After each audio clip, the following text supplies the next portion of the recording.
Look guys, ayan, meron tayong fruits dito guys. Ayan, ito lang yung aking lunch for today. And guys, kasi sayang yung ating mga fruits. Ito yung mga handa natin ngayon. Guys, ng New Year.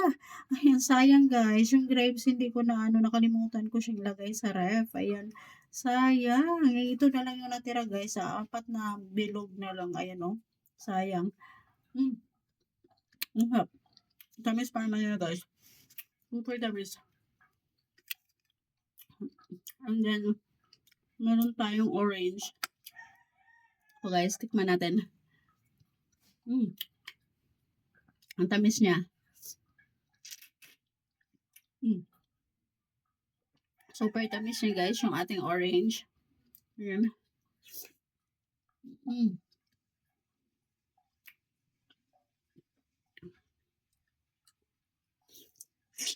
Mm.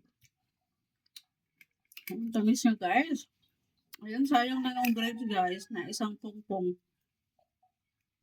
Naloob siya sa isang isang ball na maliit. Kunti na lang yung natira guys na okay. Yan. Ito naman tikman natin guys, yung ating pakwan. Ang sarap niya guys, ang tamis, makatas. Ayan guys, super tamis. Super yummy.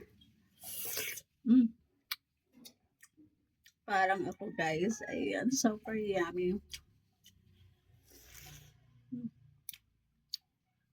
Sarap. Ayan, ito lang guys, mabusog na ako. Ayan, dahil diet ako ngayon.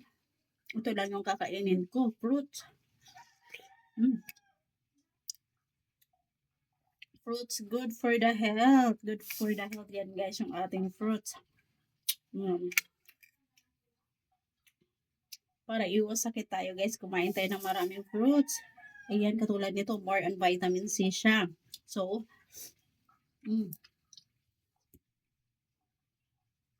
makakaiwas tayo sa mga sakit guys, kagaya ng ubo, sipon. Ayan.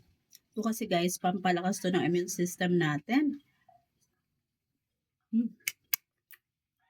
Ang sarap. So yummy. Guys,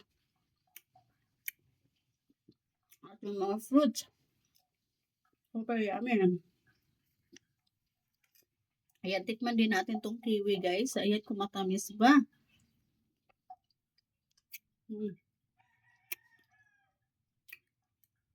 Ayan, medyo maano siya guys, maasim-asim. Ayan, ito tayo sa pakwan. Kasi makatas at matamis. Super yummy. So that's it for today guys. I'm so full na. Sobrang busog ko na guys. Mamaya na ulit to. Mamaya na ulit gabi. Ayan. Diba? Ang sarap guys. Super yummy.